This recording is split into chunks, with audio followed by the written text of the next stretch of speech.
الحمد لله رب العالمين الصلاة والسلام على سيد الأنبياء والمرسلين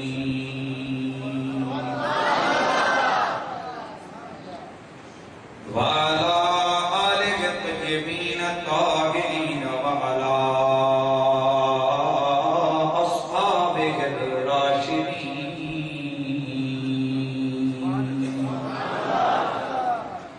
أما بعد فأعوذ بالله السميع العليم من الشيطان الرجيم. بسم الله الرحمن الرحيم. اذهبوا بقميصي هذا فألقوه على وجه أبي يأت بصيرا. درود شریف بآواز بلند. الصلاة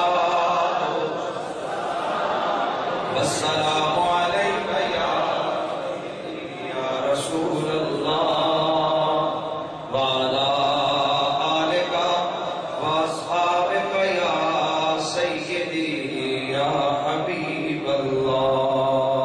بلند آواز سے پڑھیے. الصلاة والسلام علیک یا سیدی یا رسول اللہ وعلی آلک واصحابک یا سیدی یا حبیب اللہ.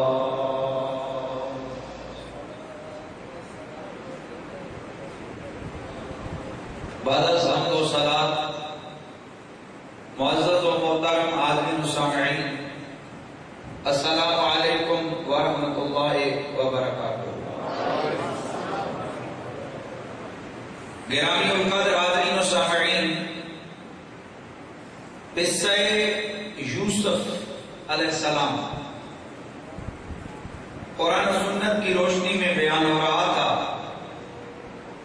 اور ہمارا مقصود تھا کہ اس قصے کے ضمن میں ہمارے عقیدے اور ہمارے عمل کی اصلاح ہو سکے.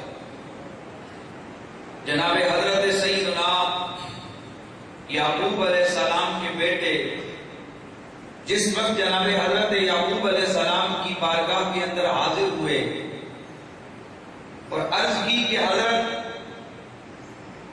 ہمارا بھائی چوری کے کیس میں اسے وہاں پر روک لیا گیا ہے، تو جناب حضرت یعقوب علیہ السلام جو پہلے ہی سے جناب حضرت یوسف کے فراق میں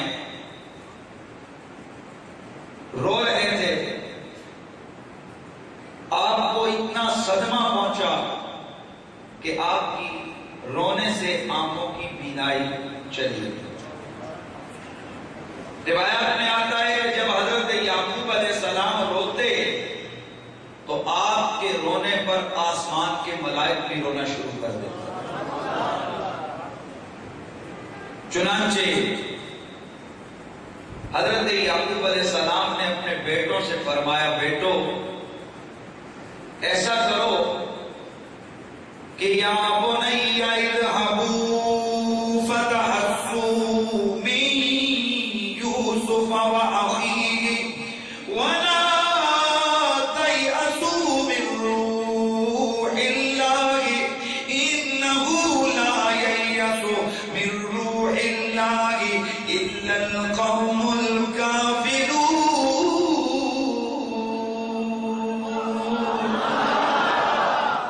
حضرت یوسف علیہ السلام نے اپنے بیٹوں سے فرمایا کہ بیٹو جاؤ یوسف کی تلاش کرو،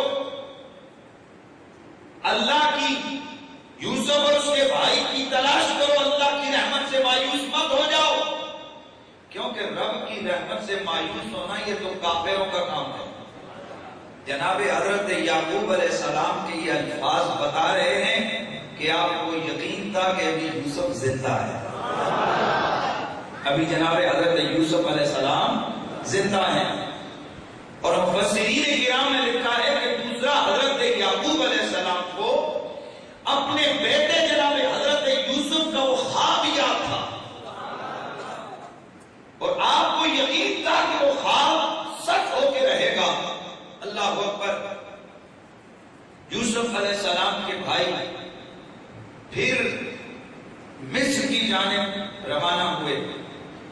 میں یہ ہے کہ کیا سارے گئے یا کچھ وہیں پر آپ کی خدمت میں رک گئے، بہرحال اس میں اختلاف ہے، لیکن شواہد یہ بتاتے ہیں کہ ایسا بھی ہے چونکہ آگے جو آپ کا مکالمہ ہے اپنے بیٹوں کے ساتھ وہ بتا رہا ہے کہ سارے نہیں گئے تھے، بلکہ ان میں سے کچھ ایسے تھے، ان میں سے کچھ آپ کے بیٹے وہیں آپ کے پاس رک گئے، اور باقی جناب حضرت یوسف اور حضرت سیدنا یوسف کے بھائی حضرت بنیامین کی تلاش کے لیے دوبارہ مصر پہنچے۔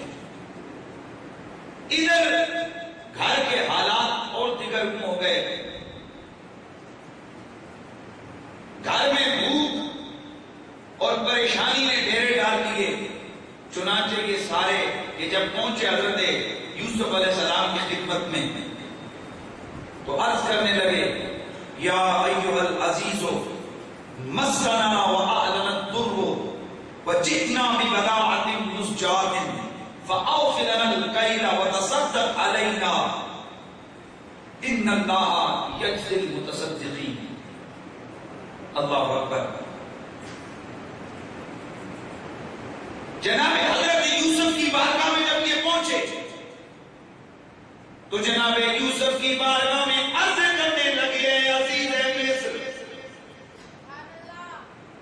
البتہ تحقیق ہمیں اور ہمارے گھر والوں کو سخت مصیبت نے گھیرا ہوا ہے۔ اے بادشاہ، اتنا تو غور کر کہ ہمارے والد گرامی اپنے بیٹے کے فراق میں رو رو کر ان کی آنکھیں، ان کی بینائی چلی گئی ہے، ہمارے گھروں میں بھوک نے ڈیرے ڈالے، تمہیں دینے کے لیے ہمارے پاس کچھ نہ تھا، کھوٹے درہم اور کھوٹے سکے تھے، انہی کو لے کر تیرے پاس آ گئے، گھر کی جمع پونجی جو کچھ تھا، اور یہ دیکھ گھر کے برتن تک ہم اٹھا کے لائے، اس لیے کہ ہمارے گھر میں بھوک اور افلاس نے ڈیرے ڈالے۔ اے بادشاہ، اے عزیز مصر، ہم پہ رحم کر، ہمیں بھر بھر کے ہمارے پاس یہ پیسے تو کھوٹے ہیں، لیکن ہمیں تو نے جو وزن دینا ہے، جو غلہ دینا ہے، وہ تو نے پورا پورا دینا ہے، تو مہربانی کر، اے ہم پر صدقہ خیرات بھی کر، اس لیے کہ اللہ تعالیٰ صدقہ کرنے والوں کو دوست رکھتا ہے اور انہیں بہتر جزا اور بدلہ عطا فرماتا ہے۔ حضرت یوسف علیہ السلام نے جب ان کی زبان سے قصہ سنا، یار آخر بھائی تو تھے، اور پیغمبر کا دل ویسے بھی مخلوق کے لیے بڑا نرم ہوتا ہے، اور بالخصوص جب اپنے والد گرامی حضرت یعقوب کے غم کا آپ نے سنا تو آپ رونے لگ گئے، روتے ہوئے آپ کی آنکھیں بے ساختہ آنسو برسانے لگی۔ چنانچہ حضرت یوسف علیہ السلام آپ نے مناسب جانا، اور حکمت الہیہ کا تقاضا بھی یہ تھا کہ اب اس راز سے پردہ اٹھا دیا جائے۔ چنانچہ حضرت یعقوب علیہ السلام ان کے غم کو سن کر حضرت یوسف آپ سے نہ رہا گیا، چنانچہ آپ نے فرمایا، هل علمتم ما فعلتم بيوسف واخيه اذ انتم جاهلون۔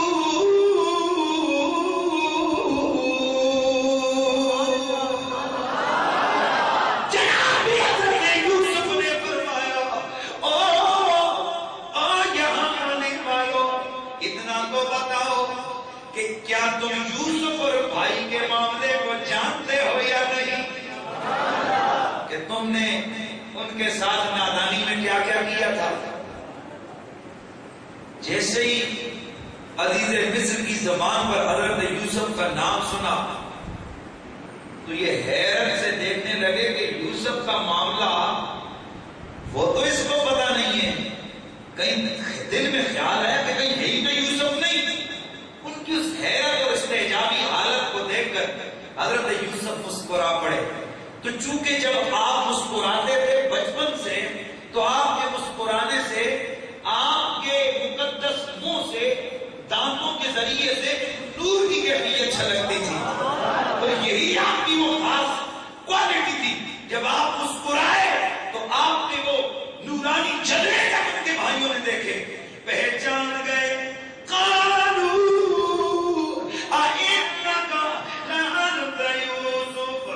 اور پیار سے کہنے لگے کیا سچ مچ آپ ہی یوسف ہیں؟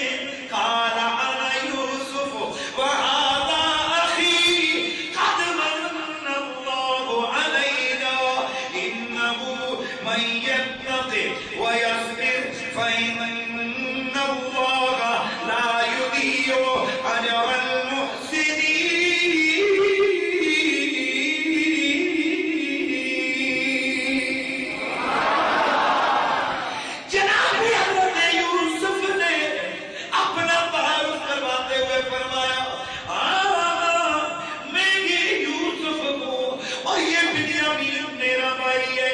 اللہ نے ہم پر بڑا احسان کیا ہے اور بے شک جو اللہ سے ڈرتا ہے اور اللہ کی ذات کو سامنے رکھتے ہوئے اس پر توکل و بھروسہ کرتے ہوئے جب وہ صبر کرتا ہے تو اللہ تعالیٰ نیکی کرنے والوں کا بدلہ ضائع نہیں فرماتا.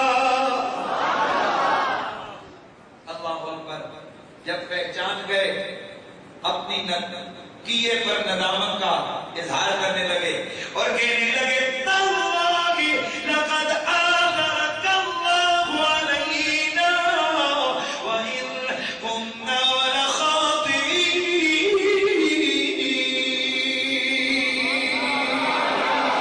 کہنے لگے اے یوسف بے شک البتہ تحقیق اللہ نے تجھے ہم پر فضیلت عطا فرمائی ہے اور بے شک ہم غلطیاں اور خطائیں کرنے والے تھے.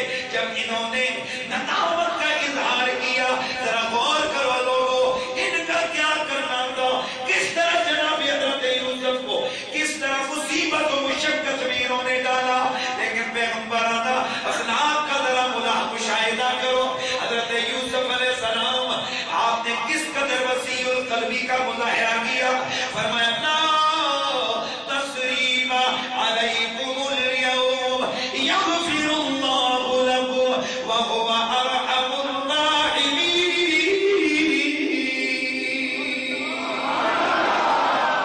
جناب حضرت یوسف علیہ السلام نے فرمایا آج کوئی تمہیں پوچھ کچھ نہیں ہے اور اللہ تمہاری خطاؤں کو بخشے. خود اپنا حق بھی معاف کیا. بھائیوں کے لیے اللہ کی بارگاہ کے اندر بخشش کی دعا بھی فرمائی اور فرمایا اللہ تمہیں بخشے وہ بے شک ارحم الراحمین ہے. جناب حضرت یوسف کے اس انداز عمل سے ہم نے کیا سیکھا؟ آج چھوٹی سی غلطی پر ہم کئی سال اپنے رشتہ داروں کو رگڑتے رہتے ہیں. ذرا غور کرو. صرف قرآن کے قصے سن کر سبحان اللہ کروانا ہی مقصود نہیں ہے. ہم نے یہاں سے کچھ سیکھنا ہے.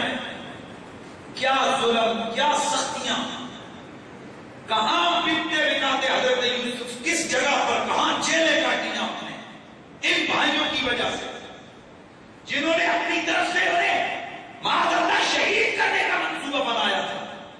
لیکن پیغمبرانہ اخلاق دیکھو اتنا بھی آپ نے نہیں گنوایا. تمہیں یاد ہے تم نے مجھے کنویں میں ڈالا تھا. شرمندہ نہیں کیا.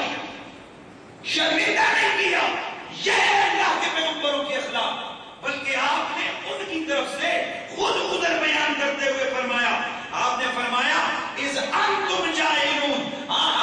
اور تم نے وہ نادانی میں کر دیا تھا. لا تثریب علیکم اليوم. آج جب تم نے ندامت کا اظہار کر کے تم نے میری فضیلت کا اقرار کر دیا ہے, میرے سامنے آ گئے ہو, میرے دروازے پہ آ گئے ہو, تو آج اعلان کرتا ہوں کوئی پکڑ نہیں ہے. اپنا حق بھی معاف کرتا ہوں, رب سے بھی تمہاری بخشش کی دعا کرتا ہوں. دوستان عزیز, یہ اللہ تبارک و تعالیٰ کے پیغمبروں کے اخلاق جمیلہ ہیں کہ جنہیں قرآن نے بیان کیا ہے. اب جب انہوں نے سن لیا تھا حضرت یوسف علیہ السلام نے کہ میرے والد گرامی کی رو رو کے آنکھوں کی بینائی چلی گئی، اب ذرا توجہ کرنا، اخلاق کے بعد اب عقیدے کی باری آئی ہے۔ جناب حضرت یوسف علیہ السلام نے فرمایا اے میرے بھائیوں، میرے والد گرامی کا کیا حال ہے؟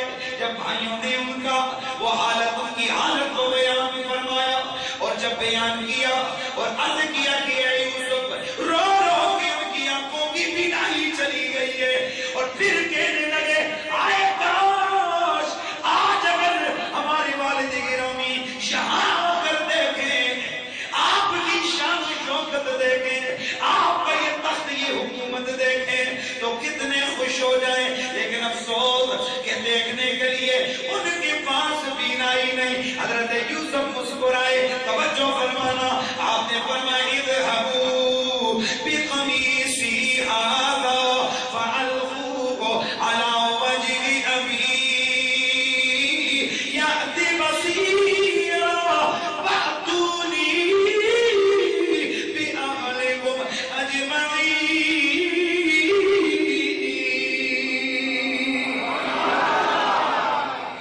یعنی اللہ کا قرآن پڑھا جا رہا ہے نا تو ذرا پیار سے سبحان اللہ کی زبان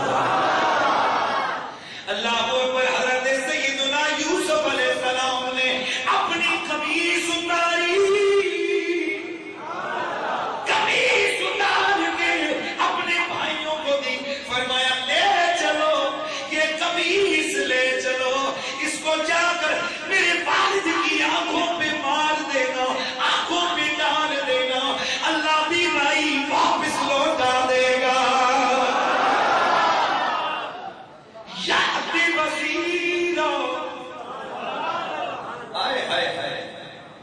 یہ قمیص میرے والد کے چہرے پہ ڈالنا، بینائی لوٹ پڑے گی۔ توجہ کرنا، جناب حضرت یوسف اگر جاتے پانی بھی دم کر کے دے دیتے، جناب حضرت یوسف اگر جاتے کوئی رومال بھی دے سکتے تھے، اگر آپ چاہتے اور کوئی ٹوپی، کوئی اور کپڑا بھی دے سکتے تھے۔ سوال یہ پیدا ہوتا ہے کہ صرف قمیص دے کر کیوں بھیجا؟ اے گویا حضرت یوسف علیہ السلام آج اس قمیص کے ذریعے اپنے والد کو خوش کرنا چاہتے تھے، کیونکہ ان کے غموں کا آغاز بھی قمیص سے ہوا تھا، اب خوشیوں کا آغاز بھی قمیص سے ہو جائے۔ غموں کا آغاز ہوا تھا تو حضرت یوسف کی قمیص گئی تھی نا، بھائیوں نے قمیص لے کر گئے تھے، یہ لے کے بھیڑیا کھا گیا ہے، قمیص لے کر گئے تھے، اب بھی قمیص بھیجی تاکہ پتا چلے کہ یوسف کی قمیص،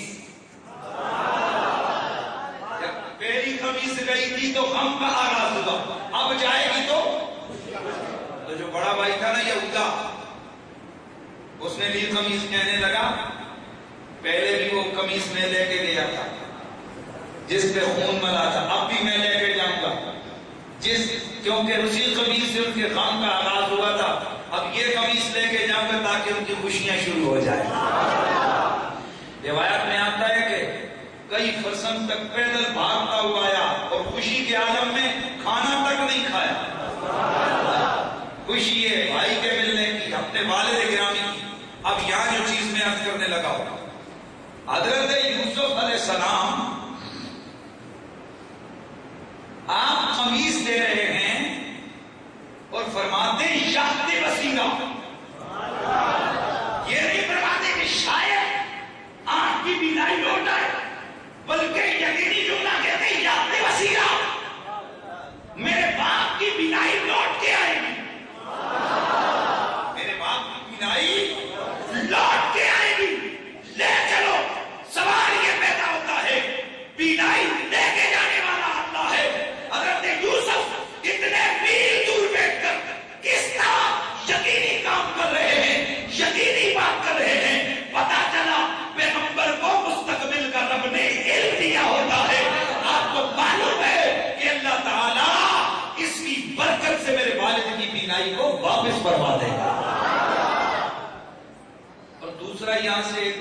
پتہ چلی کہ اگر کوئی کپڑا بھی کسی نبی کے جسم سے لگ جائے اس میں بھی بڑا برکت اور بڑا کمال آ جاتا ہے.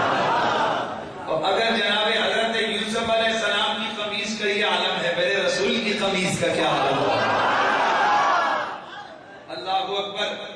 روایت میں آتا ہے کہ مدینہ طیبہ میں صحابہ فرماتے ہیں کہ رسول اللہ جب نماز فجر پڑھ کے باہر نکلتے تو مدینے کے بچے، غلام، لونڈیاں اپنے ہاتھوں میں پانی کے پیالے لے کر کھڑی ہوتی. گرمیاں ہوتی یا سردیاں، سرکار ان پیالوں میں اپنی انگلی ڈبو کر چلے جاتے. اور اگر سردی ہوتی پانی کی ٹھنڈک کا کوئی خیال نہ کرتے، آپ انگلی ڈبوتے. اب صحابی سے پوچھا گیا، صحابی رسول اس پانی کو کیا جاتا تھا؟ فرماتے مدینے والوں کا عقیدہ تھا جس پانی میں نبی کی انگلی لگ جائے وہ برکت والا ہو جاتا ہے.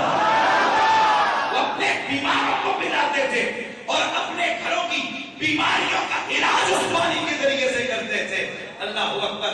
پتہ چلا یہ تبرک کا حصول اور تبرک آثار صالحین، التبرک میں آثار صالحین، نیک لوگوں کی اشیاء سے، ان کے متعلقات سے برکت حاصل کرنا یہ کوئی غیر شرعی کام نہیں ہے، یہ اللہ کے پیغمبروں کی سنت اور اللہ کے پیغمبروں کا طریقہ ہے.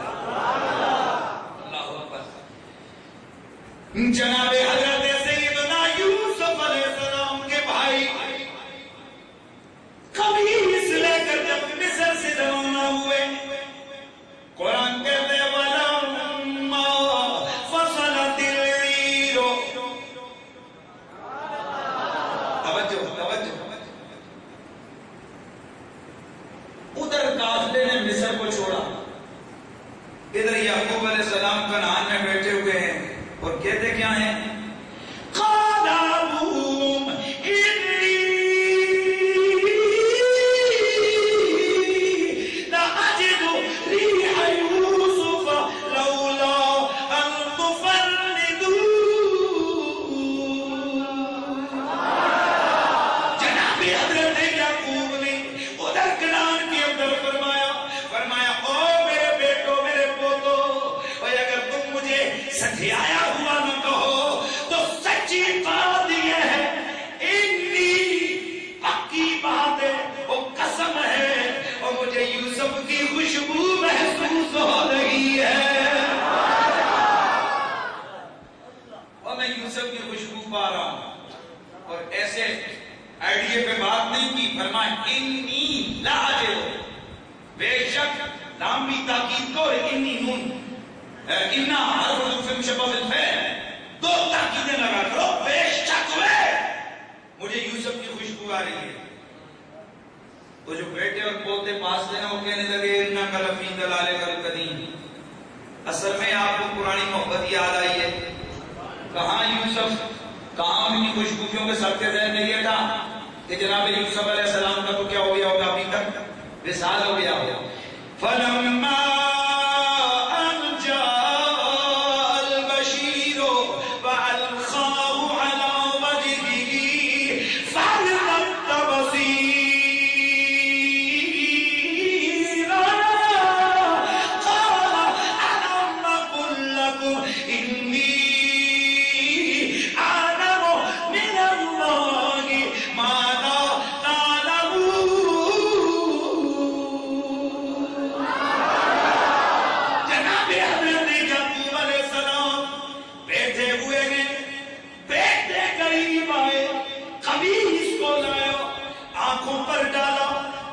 واپس آ گئی.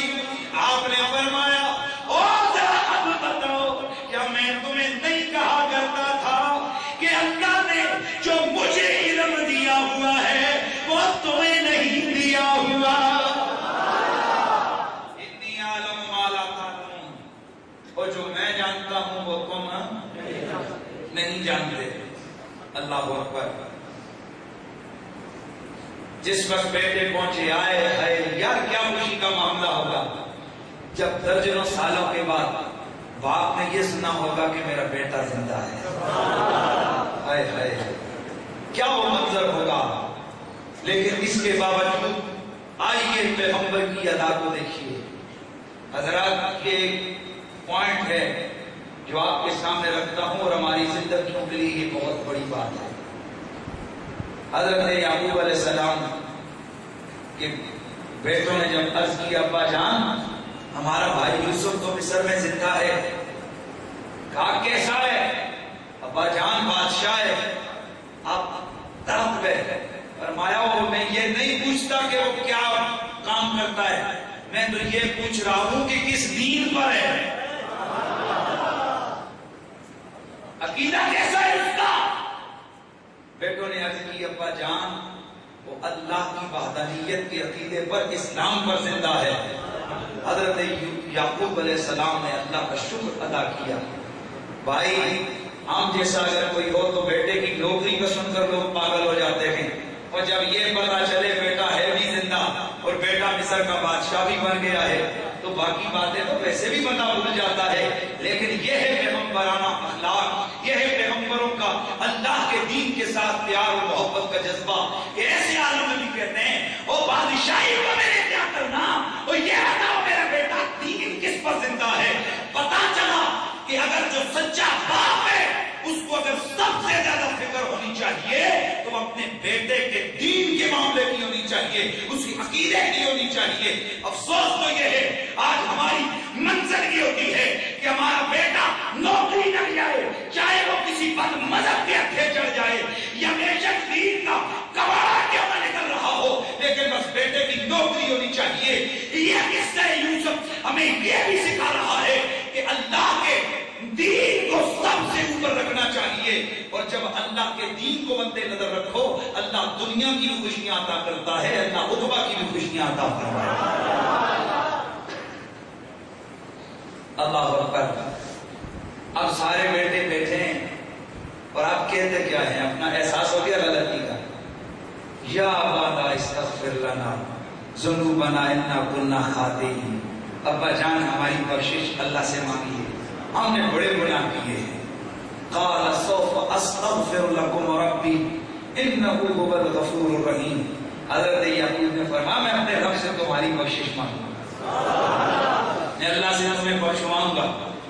حضرت یوسف علیہ السلام نے جب بھیجا تھا نا یہ قافلہ 200 سواریاں دے کر, ملازم دے کر بھیجا, جاؤ میرے ابا جان اور سارے بھائیوں کو, سارے ان کی اولاد کو دے کے آ جاؤ.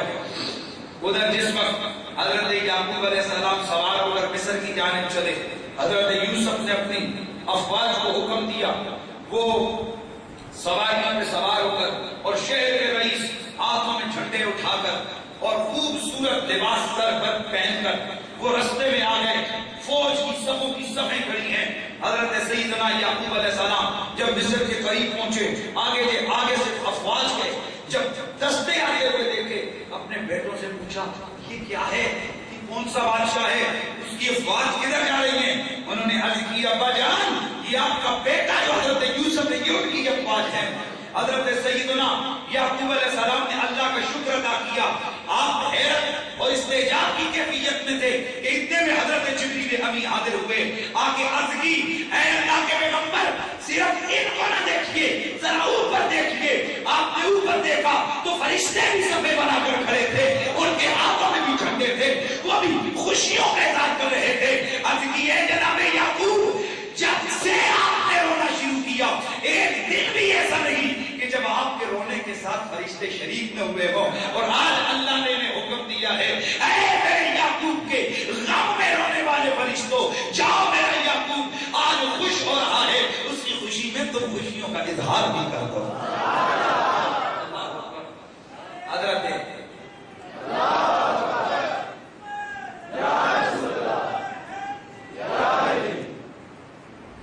جناب حضرت سیدنا یوسف علیہ السلام قریب آئے. جیسے ہی حضرت یعقوب علیہ السلام کی قربت میں پہنچے خیال آیا کہ میں سلام کروں. جناب حضرت سیدنا جبریل نے وحی کی اے جناب حضرت یوسف علیہ السلام آپ پہل نہ کیجیے سلام کے اندر بلکہ اپنے والد گرامی کو سلام میں پہل کرنے دیجیے. حضرت سیدنا یعقوب علیہ السلام نے سلام کیا السلام علیکہ یا مذہب الاخزا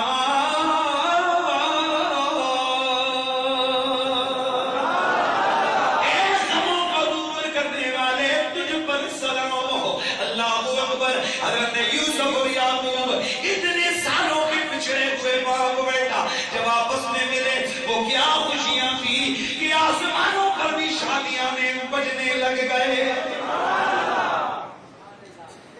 اے ہائے یہ جو بچھوڑا ہوتا ہے نا یہ بڑا بہت درد والا ہوتا ہے. لیکن اب غور کرو وہ کیا خوشیوں کا منظر ہے. حضرت سیدنا یعقوب اور یوسف مل رہے ہیں, کتنی دیر بغل کی رہے. حضرت یعقوب بھی رو پڑے, حضرت یوسف علیہ السلام بھی رو پڑے. کیفیت تاریخ ہے. روایات میں آتا ہے کہ جس طرح حضرت سیدنا یوسف علیہ السلام نے جب بھائیوں کو الوداع فرمایا تھا تو اس وقت جو بکریاں تھیں ان کے حمل گر گئے تھے, اسی طرح آج وہ خوشی کا منظر دیکھ کر اور اس کیفیت کو دیکھ کر آج بھی جانوروں تک ان کے حمل تک گر گئے. کیا کیفیت تھی. حضرت یوسف علیہ السلام اپنے والد گرامی کو لے کر دارالحکومت میں آئے اور اپنے والدہ اور والد گرامی کو اپنے تخت پہ بٹھایا. توجہ رکھیں, کس پہ بٹھایا؟ اپنی والدہ اور والد گرامی کو تخت پر بٹھایا حضرت یوسف علیہ السلام نے. اور بعض روایات میں آتا ہے کہ والدہ تو زندہ نہ تھیں لیکن خالہ تھیں جنہیں لے کر حضرت یعقوب علیہ السلام ساتھ لے کر گئے تھے. انہیں ماں کی جگہ انہیں بھی تخت پر بٹھایا. اللہ اللہ, حضرت یوسف بھی تخت پر گئے, حضرت یعقوب بھی تخت پر گئے, آپ کی والدہ بھی تخت پر گئے. قرآن کہتا ہے وَرَفَعَ أَبَوَيْهِ عَلَى الْعَرْشِ وَخَرُّوا لَهُ سُجَّدًا قَالَ يَا أَبَتِ هَذَا تَأْوِيلُ رُؤْيَايَ مِن قَبْلُ قَدْ جَعَلَهَا رَبِّي حَقًّا وَقَدْ أَحْسَنَ بِي إِذْ أَخْرَجَنِي مِنَ السِّجْنِ وَجَاءَكُم مِّنَ الْبَدْوِ مِن بَعْدِ أَن نَّزَغَ الشَّيْطَانُ بَيْنِي وَبَيْنَ إِخْوَتِي إِنَّ رَبِّي لَطِيفٌ لِّمَا يَشَاءُ إِنَّهُ هُوَ الْعَلِيمُ الْحَكِيمُ.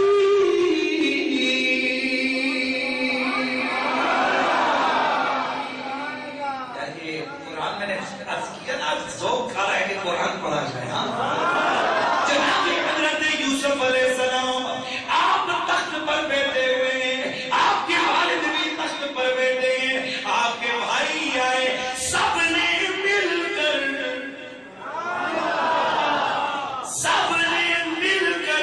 حضرت سیدنا یوسف کی آگے سجدہ کر دیا. آپ نے فرمایا یا ابت, او میرے ابا جان, هذا تأویل رؤیای من قبل قد جعلها ربی حقا. او میرے ابا جان, یہ تو میری وہ پرانی خواب ہے جسے میں نے آپ کے سامنے بیان کیا تھا, اور میرے رب نے اس خواب کو سچا کر دیا ہے. تو یہ سجدہ کیا حضرت یعقوب کے بیٹوں نے حضرت یوسف کو. لیکن یاد رکھنا یہ سجدہ عبادت کا سجدہ نہیں تھا, یہ سجدہ ادب اور تعظیم کا تھا. اور یوسف علیہ السلام کی شریعت میں تعظیم کا سجدہ جائز تھا, اور شریعتوں میں بھی تعظیم کے سجدے کچھ اور شریعتوں میں بھی جائز تھے. لیکن یاد رکھیے کہ عبادت کا سجدہ کسی بھی شریعت میں غیر اللہ کو جائز نہیں ہوا. اور ہمارے نبی کی شریعت میں اللہ کے سوا نہ کسی کو تعظیم کا سجدہ کیا جا سکتا ہے, نہ عبادت کا سجدہ کیا جا سکتا ہے. لہذا یہ اصلاح کر لیجئے, نہ کسی نبی کو سجدہ کرنا جائز, نہ کسی ولی کو سجدہ کرنا جائز, نہ غوث, نہ قطب, نہ قلندر, نہ پیر, نہ مرشد, نہ قبر, نہ تھان, نہ گھاٹ, نہ ہی کسی اور مقدس اور متبرک مقام کو سجدہ کرنا روا. یاد رکھیے سجدہ عبادت ہو یا سجدہ تعظیم ہو, رسول کی شریعت میں, ہمارے آقا کی شریعت میں اللہ کے سوا کسی کو بھی سجدہ کرنا چاہے تو کسی مزار کے آگے سجدہ سجدہ کرنا جائز؟ کسی قبر کے آگے سجدہ کرنا جائز؟ اسی لیے علماء نے فرمایا کہ یہ اللہ کے ولیوں کی قبر کو چومنا بھی نہیں چاہیے. ہے کیا کہا میں نے؟ قبروں کو چومنا بھی نہیں چاہیے. اگرچہ چومنے میں اور سجدے میں فرق ہے، چومنے میں اور، لیکن چونکہ چومنے میں بھی کیفیت سجدے والی بنتی ہے، اس لیے اس میں غلط فہمی کا اندیشہ ہے کہ دیکھنے والا یہ سمجھے گا کہ یہ قبر کو سجدہ کر رہا ہے. اس لیے فقہائے امت نے ارشاد فرمایا کہ کسی بھی ولی کی قبر کو چومنا بھی درست، اونچا بولو، چوما بھی نہ کریں. البتہ جو خواص ہیں اگر اکیلے ہوں، یعنی علماء ہوں، فقہاء ہوں، جنہیں شریعت کے سارے اصولوں کا پتہ ہے، وہ اگر اکیلے میں چوم لیں تو کوئی شرک اور کفر بھی نہیں ہے. اگر کوئی اپنی ماں کی قبر کو اکیلے میں یا باپ کی قبر کو اکیلے میں چوم لے تو کوئی کفر بھی نہیں ہے. لیکن آداب یہ ہے کہ قبروں کو چومنا، اونچا بولو، اونچا بولو، نہیں چاہیے. قبروں کو چومنا نہیں چاہیے کیونکہ اس میں سجدے کا اشتباہ آ سکتا ہے. تو کسی بھی اللہ کے سوا کسی بھی غیر اللہ کو سجدہ کرنا جائز نہیں ہے. اب جناب حضرت سیدنا یوسف علیہ السلام نے اللہ کی نعمتوں کو گنا کہ میرے رب نے میرے خواب کو سچا کیا ہے اور اس نے مجھ پر بڑا احسان کیا جب اس نے مجھے جیل سے نکالا اور پھر میرے ابا جان آپ کو دیہات سے میرے پاس بلا کر لے آیا. حالانکہ میرے اور میرے بھائیوں کے درمیان شیطان نے پھوٹ ڈال دی تھی اور میرا رب جو ہے نا وہ بڑی مہربانیاں کرنے والا ہے اور بڑا علم اور حکمت والا ہے. اگر حضرت یوسف چاہتے تو یہاں پر جو سب سے بڑا کام ہوا تھا ان کا وہ کنویں سے نکالنے کا تھا. آپ کہتے کہ اتنا قد احسن بی اذ اخرجنی من السجن، تو ذکر کیا کہ رب نے مجھے جیل سے نکلوایا. یہ ذکر کیوں نہیں کیا کہ رب نے مجھے کنویں سے نکالا؟ آئے ہائے. علماء فرماتے ہیں اور کنویں کا نام اس لیے نہیں لیا کہ کہیں بھائی سمجھ کر شرمندہ نہ ہو جائے. ان کی شرمندگی سے بچانے کے لیے حضرت سیدنا یوسف علیہ السلام نے، بولیے، حضرت یوسف علیہ السلام نے کنویں کا نام نہیں لیا. پتا چلا کسی دوسرے بھائی کو شرمندگی سے بچانا یہ بھی پیغمبروں کے اخلاق کا ہی حصہ ہے. اچھا، پھر آگے اللہ سے مخاطب ہو کر کہتے ہیں رب من الملک وعلمتنی من تعمیر الحدید.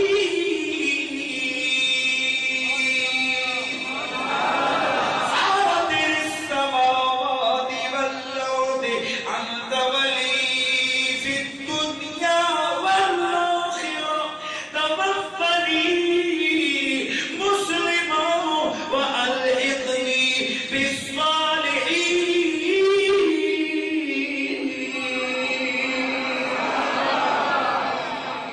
آپ نے اللہ کی بارگاہ میں دعا کی، اے اللہ تو نے مجھے بہت ساری باتوں کی تعبیر اور خوابوں کی تعبیر سکھائی ہے. اے اللہ تو نے مجھے بادشاہت عطا فرمائی ہے. تو آسمانوں اور زمینوں کو پیدا کرنے والا ہے. تو ہی دنیا اور آخرت میں میرا مددگار اور میرا سہارا ہے. اور اے اللہ مجھے دنیا سے مسلمان کر کے اٹھانا اور مجھے نیکوں کی صحبت اختیار کرنا. مجھے نیکوں کے ساتھ، صالحین کے ساتھ مجھے ملا دینا، ان کے ساتھ میرا لحاقہ کرنا، میرا انجام ان کے ساتھ کرنا. پتا چلا ڈائریکٹ اللہ کی بات اگر ہوتی تو حضرت یوسف علیہ السلام عرض کرتے یا اللہ مجھے اپنے ساتھ میں لانا. لیکن حضرت یوسف نے کیا دعا کی؟ یا اللہ مجھے نیکوں کے ساتھ میں لانا. اس کا مطلب ہے کہ نیکوں کے ساتھ ملنا، نیکوں کی صحبت کی دعائیں مانگنا اور ان کی صحبتیں اختیار کرنا، یہ بھی اللہ کا بہت بڑا کرم اور بہت بڑا انعام ہوتا ہے. لیجیے حضرت سیدنا یوسف علیہ السلام، آپ کے اس ملک کے اندر اللہ نے کیا کہ کچھ عرصے کے بعد جب 7 سال پورے ہوئے تو 61 سالی کا دور ختم ہو گیا. 61 سالی ختم ہوئی، اللہ تعالیٰ نے پھر مصر کے اندر بہت بڑا فضل اور انعام کیا. حضرت یعقوب علیہ السلام 24 سال تک مصر میں زندہ رہے. بعد ازاں وقت وصال حضرت یوسف علیہ السلام کو وصیت فرمائی کہ جب میرا وصال ہو جائے تو میرے جسد اطہر کو میرے والد حضرت سیدنا اسحاق علیہ السلام کی قبر منور کے ساتھ دفن کرنا. میرا مزار ان کے مزار کے ساتھ شام کے اندر بنانا. چنانچہ آپ کی وصیت پہ عمل کیا گیا اور حضرت یوسف علیہ السلام نے آپ کے جسد اطہر کو شام کے ملک میں منتقل کروایا. وہاں پر آپ کو دفن کیا گیا. اس کے بعد حضرت سیدنا یوسف علیہ السلام مزید 23 سال زندہ رہے. کتنا؟ 23 سال حضرت یوسف علیہ السلام نے اس کے بعد حکومت بھی فرمائی. بعد میں بادشاہ مر گیا. عملی طور پر تو پہلے ہی اس نے حکومت آپ کے حوالے کر دی تھی, لیکن علامتی طور پر وہ موجود تھا. بادشاہ مرا, آپ پورے ملک کے, پورے مصر کے بادشاہ بن گئے اور یوں 23 سال مزید آپ کا عرصہ گزرا اور پھر حضرت یوسف علیہ السلام کا بھی وصال ہو گیا. اب یہاں ایک بات بڑی مزے کی ہے. حضرت یوسف کا وصال ہوا تو حضرت یعقوب علیہ السلام نے اپنے بیٹوں کی اس اولاد میں برکت کی دعا کی. ہر بیٹے کو اللہ نے بے شمار اولاد عطا فرمائی. تو کئی قبیلے تھے مصر کے اندر. حضرت یوسف کے وصال کے بعد تمام لوگوں میں اختلاف پڑ گیا. ایک قبیلہ کہنے لگا یہ ہمارے علاقے میں دفن ہوں گے, دوسرا قبیلہ کہنے لگا یہ ہمارے علاقے میں دفن ہوں گے. حضرت یوسف علیہ السلام کا جسد اطہر ایک علاقے میں دفن کیا گیا. ساری برکتیں اور رحمتیں سمٹ کے اس علاقے میں چلی گئی. ساری برکتیں اور رحمتیں اس علاقے میں چلی گئی. باقی علاقوں کے اندر قحط سالی شروع ہو گئی. وہ سمجھ گئے کہ یہ سارا معاملہ حضرت یوسف کے جسد کا ہے. اگلا قبیلہ آیا, انہوں نے بام مشورہ کیا کہ اب آپ کے جسد کو ہمارے علاقے میں دفن کیا جائے. چنانچہ آپ کے جسد اطہر کو تابوت مقدس کو نکالا گیا, دوسرے علاقے میں دفن کیا گیا. اب ساری برکتیں اور رحمتیں سمٹ کے ادھر چلی گئی. اب اختلاف بڑھ گیا, کیا کیا جائے. یوں ہی مختلف علاقوں میں آپ کا جسد اطہر دفن ہوتا رہا. بلا کر آلے مصر کے وہ جو صحیح اور دانشور تھے, انہوں نے فیصلہ کیا کہ چونکہ سارے مصر والے جو فائدہ حاصل کرتے گئے تو وہ نیل کے دریا سے حاصل کرتے گئے.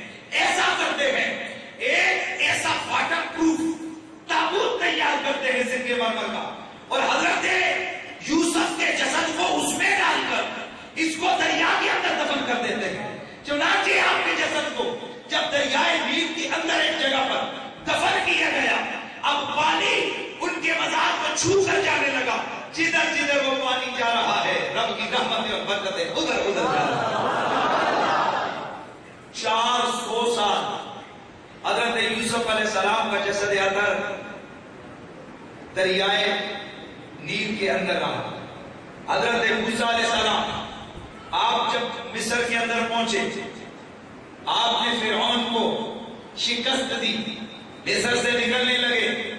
تو واپسی پہ جب آپ اپنی قوم کو لے کر نکلنے لگے تو کیا دیکھتے ہیں, باہر نکلتے ہیں تو آگے سے اندھیرا ہو جاتا ہے. واپس پلٹتے ہیں تو ٹھیک ہے, اے مالک یہ کیا دعا کی اللہ کی بارگاہ میں. وہی آئی میرے موسیٰ, جب تک مصر سے میرے یوسف کے جسد کو لے کر نہیں نکلے گا رستہ نہیں ملے گا. عرض کی مالکی ارض و سما, میں جناب یوسف کے جسد کو لے کر کیسے جاؤں, مجھے تو ان کے مزار کا پتہ ہی نہیں ہے. اللہ نے وحی فرمائی, موسیٰ مصر کے اندر ابھی کچھ لوگ ایسے ہیں کہ جنہیں میرے یوسف کے مزار کا پتہ ہے. حضرت سیدنا موسیٰ علیہ السلام نے اعلان فرمایا کہ جناب یوسف کا مزار مجھے کون بتائے گا. تو پوری قوم میں سے ایک بڑھیا آگے آئی, کہنے لگی میں بتاؤں گی تو صحیح, لیکن حضرت صاحب میں ایسے نہیں بتاؤں گی, مکمکا ہوگا.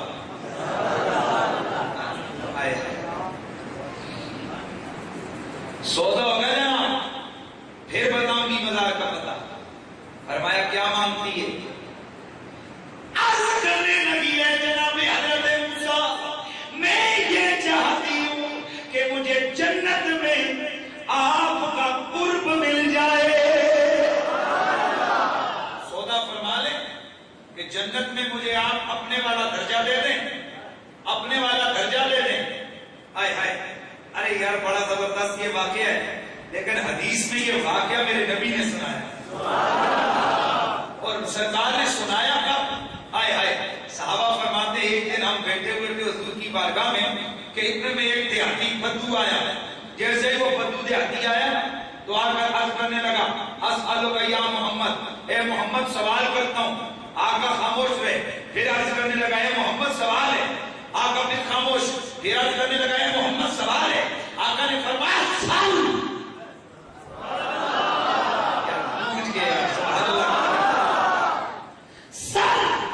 سوال کرنا ہے تو کیا سوال، کیا سوال کرتا ہے؟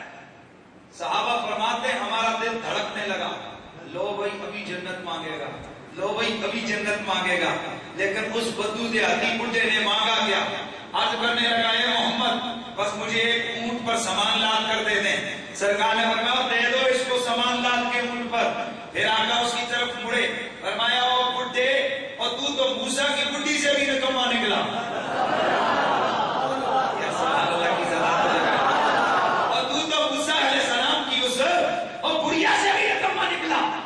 صحابہ نے عرض کی یا رسول اللہ، جناب حضرت موسیٰ کی گڑیا کا کیا قصہ ہے؟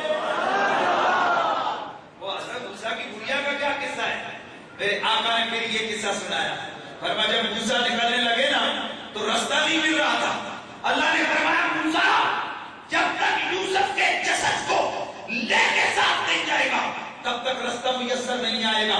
گڑیا نے سودا کرنا کا، گڑیا نے کہا جب تک جنت میں آپ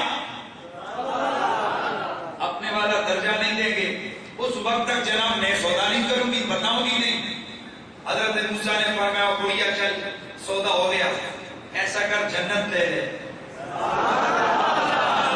اللہ کی صلاح ہے، گڑیا ایسا کر جنت لے لے۔ درود شریف پڑھیں۔ یہ میرے والا درجہ لینے دینا، جنت لے لے، میرے والا درجہ نہیں۔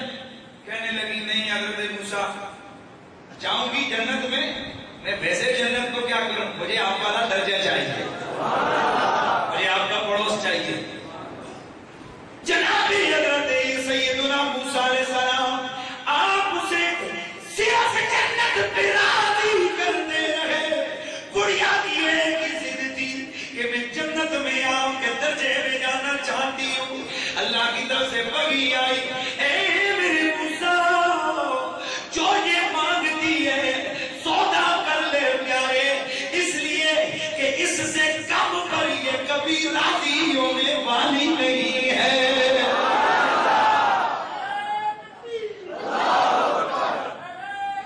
جناب حضرت سیدنا موسیٰ علیہ السلام نے جنت کے اندر اپنے والے درجے کے اندر محل دینے کا وعدہ کر کے سودا کر لیا۔ اب ذرا توجہ کرنا، اس نے جناب حضرت موسیٰ کو مزار یوسف کا پتہ بتا دیا۔ حضرت یوسف علیہ السلام کے جسد ادھر کو حضرت موسیٰ وہاں سے نکال کر شام میں لے گئے۔ حضرت یعقوب کے مزار کے ساتھ آپ کا مزار بن گیا۔ میرے سرکار نے فرمایا او بڈھے، اور تو موسیٰ کی اس گڑیا سے بھی نکما نکلا۔ مطلب کیا؟ گویا میرے آقا یہ بتانا چاہ رہے تھے ارے بڈھے، اگر میرا مقتدی موسیٰ اتنی طاقت رکھتا ہے کہ وہ مانگنے والوں کو جنت بھی دے دیتا ہے، جنت میں اپنا درجہ بھی دے سکتا ہے، اور میں کتنا کچھ دے سکتا ہوں گا۔ اگر موسیٰ جنت دے سکتے ہیں اور میں آئے آئے آئے آئے آئے کیا یار صحابت ہے میرے نبی کی۔ صحابت تو اس چیز کا نام ہے نا، ہاں چیخ دیں اور پھر کہیں منگتے کا بھلا ہو.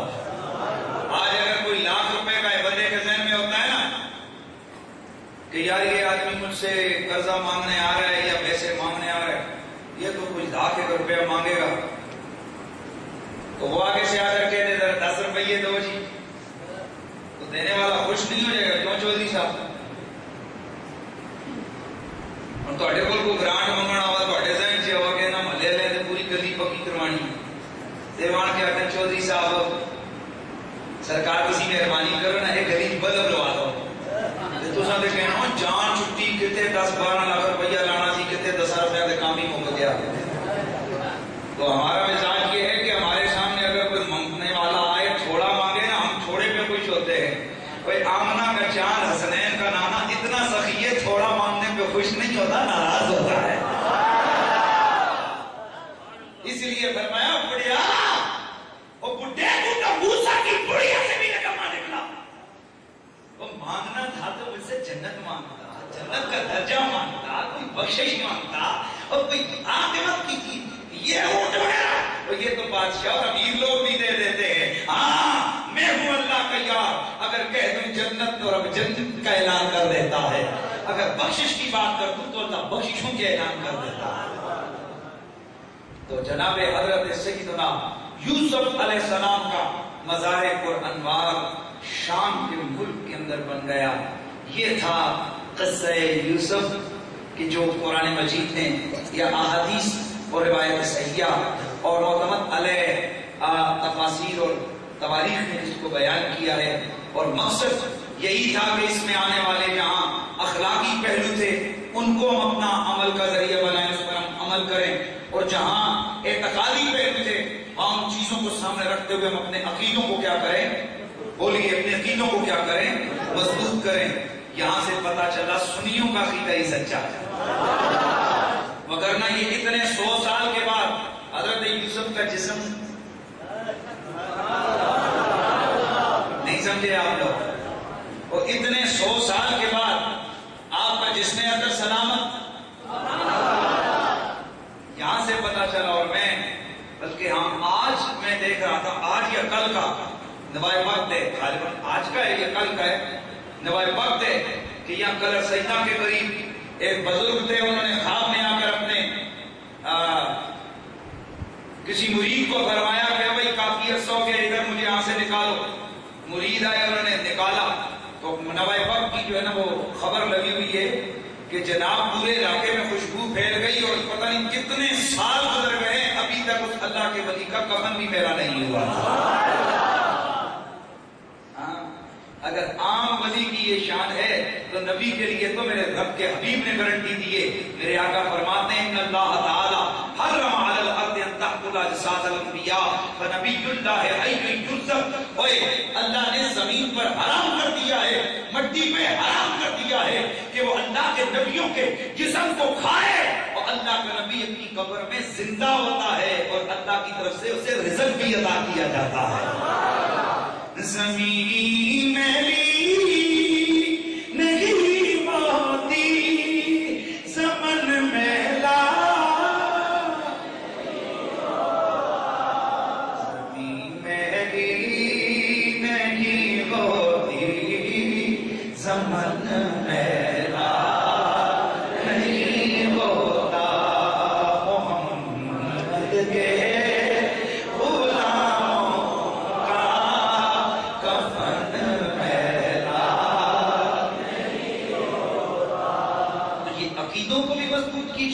اور عمل کو بھی مضبوط کیجئے. اللہ تعالیٰ میری اور آپ کی حاضری کو اپنی بارگاہ میں قبول و منظور فرمائے.